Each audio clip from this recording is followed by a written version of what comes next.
Hello everyone, welcome to GK Today. This is Arzu Kakkad. A very good morning to all of you. Let us start with today's important current affairs. Before starting, let me tell you, for all those who are looking for the English version of this video, they can get it on GK Today's new platform, that is GK Today 2.0. The link is given in the description box. Also, these questions that you are covering every day, they are a part of daily 20 MCQ series that you can get on GK Today Android application app.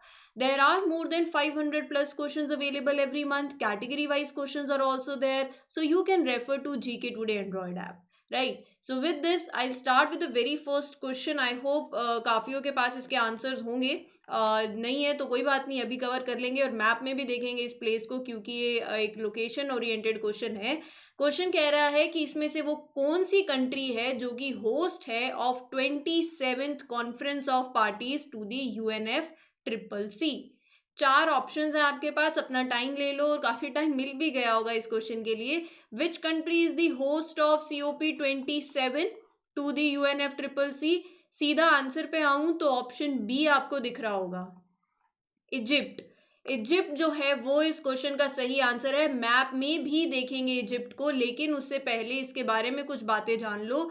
ये कहाँ हुई conference Egypt के अंदर भी, तो वो जगह important है, शर्मल शेख.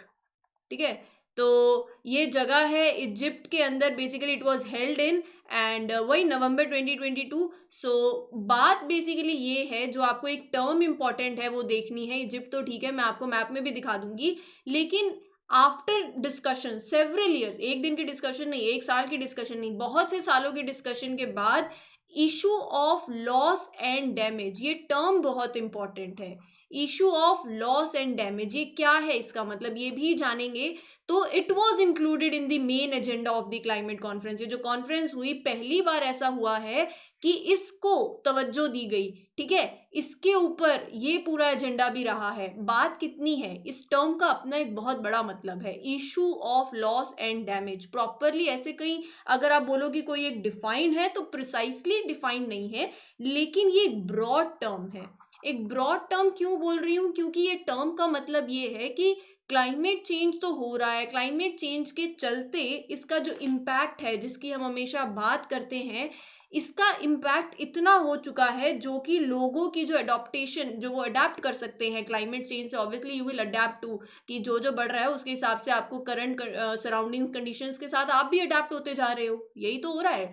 लेकिन क्लाइमेट चेंज का इम्पैक्ट एक्सीड कर चुका है, जो कि जितना लोग अडेप्ट करते हैं उससे ज्यादा कई अब ये इम्पैक्ट एक्सीड कर चुका है. मतलब इतना होता है ना कि और कितना, ठीक है, वो बर्दाश्त करे, वैसा वाला मतलब एक जनरल सेंस में बात कर रही हूं. तो वो मतलब है यहाँ पर कि impact of climate change has exceeded the what people can adapt to. अब यहाँ पर एक और इम्पॉर्टेंट बात है कि यहाँ कुछ ऐसा नहीं है कि स्पेसिफिकली एक पर्टिकुलर डिजास्टर से या एक पर्टिकुलर इवेंट से, वो एक्सट्रीम वेदर इवेंट्स भी हो सकते हैं, चाहे वो साइक्लोन हो, ड्रॉट हो, हीट वेव्स हो, या फिर ऐसे जो कि they have slow onset changes, जैसे डेजर्टिफिकेशन, सी लेवल का बढ़ना, rise, land degradation, ocean acidification. तो सभी कुछ को मिलाकर यहाँ पे बात करी जा रही है. और जब मैं बात कर रही हूँ कि लोगों को इसका जो इम्पैक्ट है क्लाइमेट चेंज का, वो जरूरी नहीं कि इकोनॉमिक ही हो. It can be both. Economic losses भी हैं, नॉन इकोनॉमिक लॉसेस भी हैं. ऑब्वियसली आपके रिसोर्सेज, गुड्स एंड सर्विसेज, इस पे इफेक्ट पड़ेगा. साथ ही साथ नॉन इकोनॉमिक रिसोर्सेज, जैसे लॉस ऑफ लाइफ या डिसअपियरेंस ऑफ द कल्चर, जो रहने का तरीका है, way of the living, migration, तो ये सब हर एक तरीके का एक इम्पैक्ट होता है. अब आई होप आपको ये क्वेश्चन जो है वो अच्छे से क्लियर हो गया है, क्योंकि ये चीजें समझना बहुत ज्यादा इंपॉर्टेंट होता है, हर जगह रट्टाफिकेशन नहीं चलती. ठीक है, इजिप्ट जो है ये देख लो कहाँ पर है. अफ्रीका चले गए हैं अब हम, तो ऊपर देखो मेडिटेरेनियन सी है. तो पहले तो ये देख लो, इधर ट्रॉपिक ऑफ कैंसर इजिप्ट से पास करती है, इक्वेटर नहीं है, ट्रॉपिक ऑफ कैप्रिकॉर्न भी पास नहीं करता, ट्रॉपिक ऑफ कैंसर पास करती है, और यहाँ पर रेड सी है, फिर इधर अरेबियन सी. ठीक है, मैप में चीजों को देखा करो. आगे चलते हैं, अगला क्वेश्चन देखते हैं. जनजातीय गौरव दिवस, इसको सेलिब्रेट ऑब्जर्व किया जाता है on the birth anniversary of which leader. चार ऑप्शंस हैं आपके पास और क्वेश्चन पूछ रहा है कि जनजातीय गौरव दिवस इज ऑब्जर्व किसकी बर्थ एनिवर्सरी पे, कौन से लीडर की. चार ऑप्शंस हैं, सोच लिया आंसर. 5 सेकेंड्स दे दूं and your time starts now. Option B Birsa Munda बिल्कुल सही है। ऑप्शन बी एक बिल्कुल सही आंसर है, जो कि एक आइकॉनिक फ्रीडम फाइटर है, पता होगा सबको। ठीक है, सोशल रिफॉर्मर रहे हैं, जो कि ट्राइबल में यूनिटी की बात करते हैं, ट्राइबल लीडर रहे हैं, जो कि जिन्होंने बहुत फाइट किया against the who fought against the exploitative British colonial government. तो अपने रूट से जुड़े रहना, ट्राइबल्स को अंडरस्टैंड करवाना उनके cultural roots and to observe unity, तो ये रहे हैं वो ट्राइबल फ्रीडम फाइटर। 2021 में यूनियन गवर्नमेंट ने डिक्लेयर किया था कि 15 नवंबर को जनजातीय गौरव दिवस की तरीके से हम ऑब्जर्व करेंगे। इसको डेडिकेट किया for the memory of the brave tribal freedom fighters. तो 15 नवंबर की तारीख आप याद रख सकते हो, जो कि बर्थ एनिवर्सरी भी होती है ऑफ बिरसा मुंडा, जो कि जैसे मैंने आपको बता दिया एक फ्रीडम फाइटर रहे हैं। इसी के चलते एजुकेशन मिनिस्ट्री जो है वो सेलिब्रेट करेगी इस पर्टिकुलर दिवस को स्कूल्स में, हायर एजुकेशनल इंस्टीट्यूशंस में अक्रॉस दी कंट्री। ठीक है जी, तो चलिए फिर अगला क्वेश्चन देखो। एक बहुत ही फेमस रिपोर्ट आपके सामने है और क्वेश्चन क्या कह रहा है वो आप बताओगे। कौन सी ऑर्गेनाइजेशन ने रिलीज किया, which organisation release the state of global climate report in 2022, या state of global climate in 2022 report. बात ऐसे कर लो वैसे कर लो, एक ही मतलब है, बट कौन सी ऑर्गेनाइजेशन है वो, ये रिपोर्ट को कौन रिलीज करता है, जल्दी से बताओ। It is a report of WMO। Option B इस क्वेश्चन का सही आंसर है, वर्ल्ड मेट्रोलॉजिकल ऑर्गेनाइजेशन। ठीक है, याद में रखना ये। अगर मैं पहले ना आपसे WMO की बात कर लेती हूँ, दो बातें जो हैं आपको ध्यान में रखनी है WMO के बारे में। पहली बात क्या ध्यान में रखोगे, इसका हेडक्वार्टर कहाँ है, कहाँ है, जिनेवा स्विट्जरलैंड में। ठीक है, हेडक्वार्टर हमेशा पूछ लिया जाता है। इंडिया मेंबर है WMO का, बिल्कुल इंडिया इज अ मेंबर। ये एक इंटर गवर्नमेंटल ऑर्गेनाइजेशन है with a membership of 192 member states. ये तो हो गई WMO के बारे में बात। अब कर लेते हैं थोड़ी सी इस रिपोर्ट की बात। इस रिपोर्ट के साथ साथ एक और रिपोर्ट है जो मैं आपको बताना चाहती हूँ, दोनों तरीके से आपकी बातें हो जाएंगी। ये रिपोर्ट का नाम अच्छे से याद करना, क्यों, state of global climate report है ये, जो कि कौन रिलीज करता है, WMO। ऐसे ही नाम एक ऐसा ही है, लेकिन रिपोर्ट दूसरी है जिसका नाम है state of the climate report. State of the climate report, ये रिपोर्ट जो है it is by IMO, India meteorological department, IMD। ठीक है, तो ये रिपोर्ट IMD की है, state of climate report, state of global climate report WMO की है, वर्ल्ड मेट्रोलॉजिकल ऑर्गेनाइजेशन की। ठीक है, ये दो बातें थी। अब उसके बाद ये रिपोर्ट यही कहती है कि ग्लोबल एवरेज टेम्परेचर 2022 की अगर बात करें तो it is estimated to be about 1.15 degree Celsius above the pre industrial level. जिस जब पेरिस क्लाइमेट अकॉर्ड को तो मैं कितनी बार सेशंस में ले चुकी हूँ। ठीक है, और ये रिपोर्ट कहती है, मतलब पेरिस क्लाइमेट अकॉर्ड के हिसाब से जो गोल है हमारा, वो आपको पता होना चाहिए कितने डिग्री सेल्सियस वाला गोल है। ठीक है, तो ये आप बताओगे। अब ये इसी के साथ साथ इस रिपोर्ट का ये कहना है तीन गैसेस हैं जिनका बेसिकली अगर मैं बोलूँ तो they were all record high at in 2021। वो है, एक तो मिथेन है, एक कार्बन डाइऑक्साइड है और एक निट्रस ऑक्साइड है। ये तीन गैसेस हैं जिनों का रिकॉर्ड बहुत ज़्यादा, मतलब दे ऑल रिकॉर्ड, मतलब जितने भी अभी तक लगा लो तो 2021 में देवर वेरी हाई इन 2021 इनका अमाउंट। और इसमें से methane CH4, emission of methane की बात करूं तो कार्बन डाइऑक्साइड से ज़्यादा, मतलब 25 टाइम्स ज़्यादा पोटेंट है ये इन कॉजिंग द ग्लोबल वार्मिंग, जो कि इंक्रीज हो रही है एक बहुत ही फास्टेस्ट पेस पे। और इंफॉर्मेशन है कि 2015 से 2022 तक, 2015 टू 2022, ये बेसिकली ये जो ड्यूरेशन है, ये जो साल हैं, they are to be the 8th warmest years on record, जहां पर extreme heat waves, drought, devastating flood ने मिलियंस ऑफ लाइव्स को अफेक्ट किया है। एंड दे सिर्फ लाइव्स ही नहीं बोलोगे, इट हर एक तरीके से इट हैव इम्पैक्टेड टू, चाहे वह इकोनॉमिक हो या नॉन इकोनॉमिक लॉसेज हो, they have affected millions and cost billions this year. बात आ गई समझ में? तो चलते हैं फिर अगले क्वेश्चन के ऊपर। NSA Ajit Doval, late CDS general Rawat and lyricist Prasoon Joshi ये विनर्स हैं of which state highest civilian awards. तो ये जो फेमस पर्सनालिटीज हैं ये विनर्स हैं, कोई एक स्टेट है उस स्टेट के हाईएस्ट सिविलियन अवार्ड के। तो वो कौन सी स्टेट है आपसे पूछा गया है। क्या लगता है इस क्वेश्चन का सही आंसर क्या होगा, बताइए जरा। सोच लिया? अगर सोच रहे हो उत्तराखंड तो बिल्कुल सही है, ऑप्शन बी इस क्वेश्चन का बिल्कुल सही आंसर है। उत्तराखंड की गवर्नमेंट ने अनाउंस किया to felicitate NSA Ajit Doval, lyricist Prasoon Joshi and 3 more with ये जो अवार्ड है ना बेसिकली जिसकी हम बात कर रहे हैं उत्तराखंड गौरव सम्मान, ये सेकेंड हाईएस्ट सिविलियन अवार्ड है उस स्टेट का। नाम याद में रख लो जिसकी हम बात कर रहे हैं, ये हाईएस्ट अवार्ड की जो हम बात कर रहे हैं उसका नाम है उत्तराखंड गौरव सम्मान। ठीक है, ये one of the 2 highest civilian awards है जिसमें से एक है उत्तराखंड रत्न। तो ये दिया जाता है उनको जिनका एक एक्स्ट्रा ऑर्डिनरी कॉन्ट्रीब्यूशन रहा है to any of the field of human endeavour. तो इसमें former chief of defence staff general Bipin Rawat, late poet and author Girish Chandra Tiwari, late journalist Viren Dangwal, तो ये सारे नाम भी इंक्लूडेड हैं। पहला एडिशन जो था इस अवार्ड का वो दिया गया था CM ND Tiwari, chief minister CM, author Ruskin Bond, mountaineer Bachendri Pal. तो ये काफ़ी दूसरे नाम भी हैं जिनको ये अवार्ड जो है इस अवार्ड से नवाजा गया। तो ये है उत्तराखंड का गौरव सम्मान जो कि एक हाईएस्ट सिविलियन अवार्ड है, one of the highest civilian award given by Uttarakhand government. अगला क्वेश्चन देखो, पुष्कर मेला एक फ्लैगशिप कल्चरल फेयर है जो कि हेल्ड होता है कौन से इंडियन स्टेट में। 4 आपके पास स्टेट के नाम है और आपको बताना है अब इस क्वेश्चन का सही आंसर। सो उत्तराखंड माइंड में रह गया। Pushkar Mela is the flagship cultural fair held in which Indian state. सोच लिया आंसर? सोच लिया तो बहुत बढ़िया है, 2 मिनट और ले लो। 2 मिनट का मतलब 2 सेकेंड ही है वैसे तो।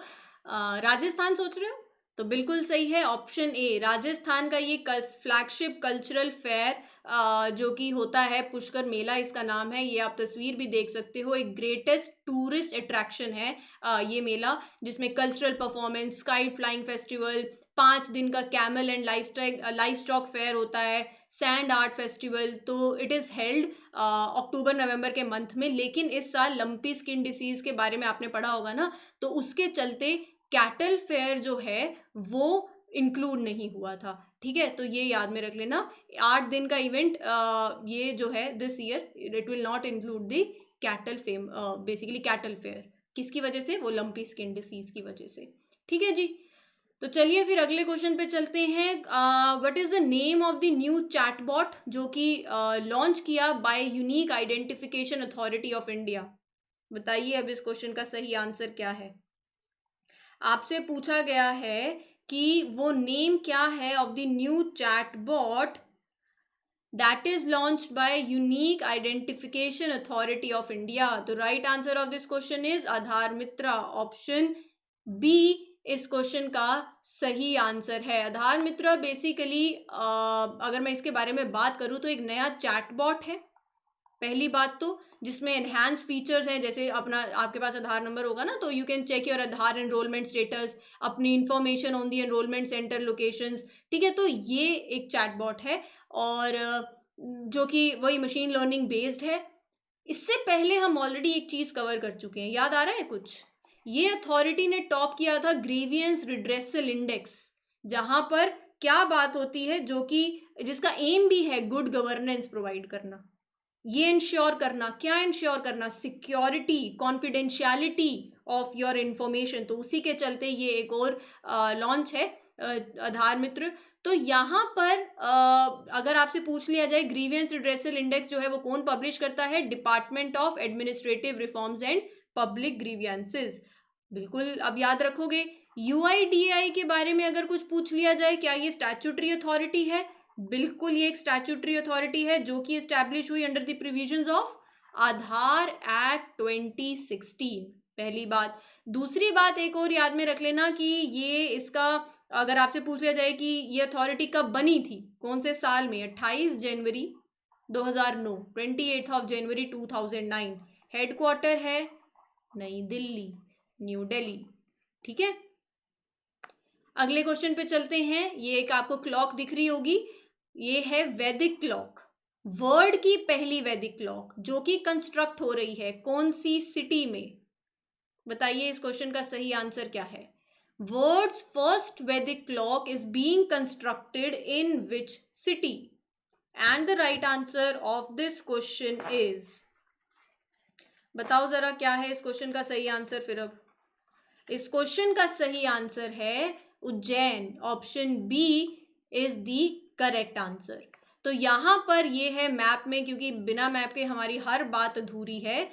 ये है उज्जैन मध्य प्रदेश के अंदर, जिसके फाउंडेशन स्टोन रखी गई है ऑफ दिस कंस्ट्रक्शन वर्क। इस प्रोजेक्ट की कॉस्ट है 1.62 करोड़। आप देख रहे हो यहाँ पर ये वैदिक क्लोक है, ठीक है। तो 12 1 2 की जगह ऐसे ये जो वैदिक टाइम कैलकुलेशन के जो प्रिंसिपल्स हैं उसके ऊपर ये क्लॉक बेस्ड है। और एप्लीकेशन इस वैदिक क्लॉक का अगर बताऊं तो ये यूज़ किया जाएगा for moon position, festivals, auspicious times, birth anniversary, ठीक है, फास्ट जो होता है, मेजर जो हॉलीडेज होती हैं, ऐसे ही सिटीजन्स जो हैं इस वैदिक क्लॉक को एक्सेस कर पाएंगे अपने स्मार्टफोन से, computers, TVs and their electronic gadgets, जो कि ज्योतिर्लिंग, नवग्रह, तो इस पे ये जो क्लोक है इट इज फीचर्ड।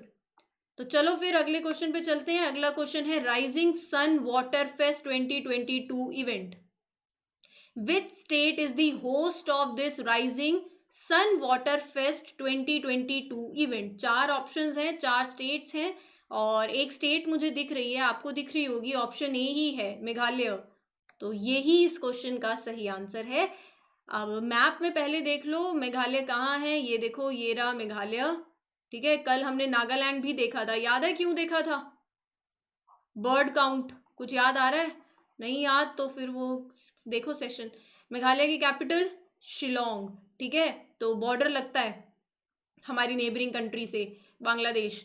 तो यहाँ पर ये जो इवेंट है ये उमियम लेक है मेघालय में, वहाँ पर ये हुआ। इस इवेंट का बेसिकली 3 दिन का वाटर स्पोर्ट और कल्चरल फेयर था नॉर्थ ईस्ट में ही, जहाँ पर जो नॉर्थ ईस्ट के यूथ हैं उनको एनकरेज किया कि आप वाटर स्पोर्ट्स जो है उसमें you should take up water sports. और टूरिज्म प्रमोट करना भी एक एम रहा है। ये इनिशिएटिव किसका था? It was an initiative of Indian army's eastern command with the government of Assam and Meghalaya. ठीक है जी। अगला क्वेश्चन है एबक cluster the first to be completed under the Shyama Prasad Mukherjee rurban mission. ये बहुत इंपॉर्टेंट है टर्म रर्बन, इसका मतलब क्या है वो समझेंगे। तो it is in which state? चार ऑप्शंस हैं आपके पास। ये क्लस्टर जो कि कंप्लीट किया है अंडर दिस रर्बन मिशन, ये है स्टेट में मिजोरम। ऑप्शन बी इस क्वेश्चन का सही आंसर है। अगर आप मैप में देखना चाहो तो मिजोरम भी मैप में देख लो, ठीक है। ये मेघालय हमने देख लिया था, ये नागालैंड भी हमने कल कवर किया था, और ये है आपका मिजोरम, असम के साथ बॉर्डर भी लगता है, ठीक है। तो ये है मिजोरम। अब यहाँ पर इसके बारे में बात करना बहुत ही इंपॉर्टेंट है। ये मिशन अपने आप में बहुत ज़्यादा इंपॉर्टेंट है। पहली बात तो ये है कौन सी डिस्ट्रिक्ट में मिजोरम की? ऐजवाल डिस्ट्रिक्ट, जो कि यहाँ पर जो पहला क्लस्टर है वो पहला क्लस्टर होगा जिसको कंप्लीट किया गया है, that is to be completed under this mission. ये मिशन प्राइम मिनिस्टर का जो मिशन है, जो प्राइम मिनिस्टर ने लॉन्च किया 2016 में किया था। रर्बन टर्म का मतलब क्या है? यहाँ पर रर्बन टर्म का मतलब है कि एरिया जो है वो रूरल एरिया ही होगा। जो आप रूरल एरिया की बात करते हो ना, तो वो रूरल एरिया ही होगा। रूरल कम्युनिटी लाइफ को प्रिजर्व करते हुए, उसको नर्चर करते हुए, उसका वही असेंस रहते हुए आप वहां पर फोकस करोगे किस पे? वैसी फैसिलिटीज देने पे जो कि अर्बन इन नेचर होंगी, राइट, जो कि स्टिमुलेट कर पाए इकोनॉमिक डेवलपमेंट को। तो वो अर्बन फैसिलिटीज जो है वो वहां पर देना, और किसमें? रूरल एरिया के अंदर ही। और वो रूरल एरिया जो है उसमें एक पोटेंशियल हो, वहां पर आप लोकल इकोनॉमिक डेवलपमेंट को स्टिमुलेट कर पाओ, बेसिक सर्विसेज हैं उनको एनहांस कर सको, वेल प्लान्ड अर्बन क्लस्टर्स हो। तो एजेंडा है टू डेवलप 300 क्लस्टर्स। ठीक है, 2016 में था ये मैंने आपको बता दिया, सेंट्रली स्पॉन्सर्ड स्कीम है, मिनिस्ट्री ऑफ रूरल डेवलपमेंट की ये स्कीम है। इसी के साथ साथ जब मैं इस क्लस्टर की बात कर रही हूँ तो क्या होगा, ये क्लस्टर के अंदर बेसिकली ऐसा होगा जैसे जो विलेजेस हैं, विलेजेस को मिला के, वो डिपेंड करता है पॉपुलेशन के ऊपर, तो ये क्लस्टर्स बनाए जाएंगे, दैट विल बी आइडेंटिफाइड। ये बनाए कैसे जाएंगे, बाय आइडेंटिफाइंग दी विलेजेस जो कि विद इन द रेडियस होंगी ऑफ 5 to 10 किलोमीटर। ठीक है, तो ये याद में रख लेना। और पॉपुलेशन की बात करूं, it is a cluster obviously जो कि ऑफ दीज कॉन्टिजियस विलेजेस होगा। अगर वो पॉपुलेशन की बात करूं तो प्लेन एरिया और कोस्टल एरिया में पॉपुलेशन होगी 25,000 to 50,000 and with a population of 5,000 to 15,000 in the desert, hilly और ट्राइबल एरियाज। यहाँ से आपके दो चीज़ें हो गई हैं। एक तो पहला क्लस्टर, क्वेश्चन ऐसे भी फ्रेम हो सकता था कि ये मिशन के बारे में इंफॉर्मेशन, तो मैंने आपको पूरी इंफॉर्मेशन इस मिशन के बारे में दे दी कि कहीं से भी कोई क्वेश्चन आए, अब आप अच्छे से नंबर ले जाओगे। इंडिया के फर्स्ट वोटर जिनका नाम है master Shyam Sharan Negi was from which state, कौन सी स्टेट से थे वो? चलो बताओ इस क्वेश्चन का सही आंसर क्या है। अब इंडिया के first voter master Shyam Sharan Negi was from Himachal Pradesh. Option B इस क्वेश्चन का सही आंसर है। ये इनकी तस्वीर है, 106 ईयर ओल्ड इनका नाम था मास्टर श्याम शरण नेगी, जो पास अवे हुए एक लंबे समय से बीमार रहने की वजह से। कंट्री के पहले वोटर रहे और किन्नौर डिस्ट्रिक्ट हिमाचल प्रदेश के रेजिडेंट थे। इनकी लास्ट राइट्स जो है with full honours by the district administration perform करी गई।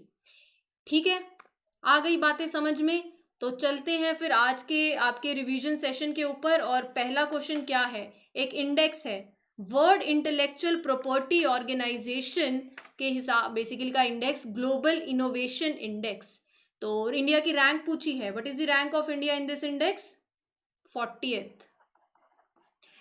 अच्छा, ग्लोबल स्किल समिट कौन सी सिटी ने होस्ट करी? न्यू दिल्ली। कौन सी सिटी ने टॉप किया है global financial centres index in 2022? New York. Which Indian city is the host of global fintech conference in 2022? Mumbai. कौन सी सिटी होस्ट है global clean energy action forum की? पिट्सबर्ग। ठीक है, इंडिया की रैंक पूछी है किसके अंदर? ग्लोबल क्रिप्टो एडॉप्टेशन इंडेक्स 2022 के अंदर, 4th रैंक। बहुत ही इजी क्वेश्चन। तो वो कौन सी एशियन कंट्री है that has announced a special work visa to attract more global talent? Singapore. ठीक है, तो उसके बाद ये अगला क्वेश्चन आपको ये दिख रहा होगा, ये आपके लिए होमवर्क है। फिर चलते हैं अगले क्वेश्चन के ऊपर। क्वेश्चन पढ़ देती हूँ, इनमें से कौन सी सिटी है जिसने ज्वाइन किया है, विच सिटीज, 3 सिटीज हैं जिन्होंने ज्वाइन किया UNESCO global network of learning cities. Answer आप बताओगे। Which country is the host of global AI summit? Saudi Arabia. Which organisation released global employment trends for youth 2022 report? ILO. Which country's president proposed a 3-man commission for global peace? Mexico. अच्छा, कौन सी वो पहली global big tech company है जिसने ONDC को join किया? क्या है लगता है इसका सही आंसर? माइक्रोसॉफ्ट सोच रहे हो? तो बिल्कुल सही सोच रहे हो, माइक्रोसॉफ्ट ही इस क्वेश्चन का सही आंसर है। इसके बाद चलते हैं, कुछ और क्वेश्चंस देख लेते हैं। पहला क्वेश्चन पढ़ो, क्या है? कौन सी सिटी है that hosted cyber crime investigation and intelligence summit? Bhopal. कौन सी सिटी ने रिकॉर्ड किए highest number of cyber crime incidents 2021 में? कर्नाटका। इंडिया ने एक मीटिंग हुई, मीटिंग ऑन ट्रांसनेशनल क्राइम्स, तो India held this meeting with which global bloc? ASEAN के साथ। इंडिया ने एक एग्रीमेंट साइन किया to curb trans border crimes, कौन सी कंट्री के साथ? अभी मैप में दिखाई थी ना, बांग्लादेश, बस उसी के साथ। Section 124A of IPC news में था, एसोसिएटेड है कौन से क्राइम के से? सिडिशन। अगला क्वेश्चन है, prevention of electronic crimes act, ये एसोसिएटेड है with which neighbouring country of India? अरे हमारा neighbour Pakistan. What is the approximate number of cyber crimes in India in 2020 as per the NCRB Crime in India report? बताओ. 50,000. तो चलो फिर आगे चलते हैं, लास्ट कैटेगरी देखते हैं, कुछ मिसलेनियस क्वेश्चंस और देखते हैं. तो पहला क्वेश्चन देख लो, आपने पढ़ लिया होगा, ये है आपके लिए होमवर्क, आप बताओगे इसका आंसर. अगला क्वेश्चन देखो, cattle control in urban areas bill 2022 ये एसोसिएटेड है कौन सी स्टेट से? Gujarat. IHCI India Hypertension Control Initiative, it is a hypertension control initiative launched by which country? अगर ये फुल फॉर्म पता होती तो आंसर पता होता, मैंने वैसे बोल भी दिया है, तो इंडिया इस क्वेश्चन का सही आंसर है. National tobacco control cell function करता है under which ministry? Health and family welfare. Government has announced deregulation of which product recently which was in its control earlier? बताओ. Locally produced crude oil. ठीक है. IHCI project के हिसाब से how many percentage of adult served in India वो suffer करते हैं from hypertension? 23%. Network operation and control centre charges seen in news associated है with which sector? Telecommunication sector. Vidya Samiksha Kendra ये कौन से स्टेट में लोकेटेड है? गुजरात के अंदर. Integrated command and control centre associated है with which government scheme? Smart cities mission. Mission कहेगा कि नाम तो सुना ही होगा मेरा मिशन का. After Air India disinvestment alliance air works under the control of which institution या फिर कंपनी? मिनिस्ट्री कौन सी है? Ministry of civil aviation. National AIDS and STD control programme comes under which category of scheme? Central sector. Correct, central sector scheme. ये हैं आपके लिए कुछ होमवर्क के क्वेश्चंस और कुछ क्वेश्चंस जो मैंने दे दिए हैं ऑलरेडी. 2-3 क्वेश्चन हैं. मैं एक्सपेक्ट करूंगी आप सबसे कि कमेंट के अंदर मुझे सभी क्वेश्चंस के आंसर दोगे. कुछ ही बच्चे आंसर देते हैं और बिल्कुल सही आंसर्स होते हैं. तो thank you for liking these sessions and for giving the answers. इसी के साथ I Arzoo Kakkar wish everybody a very best of luck. खुश रहें, स्वस्थ रहें. Happy learning everyone. Take care.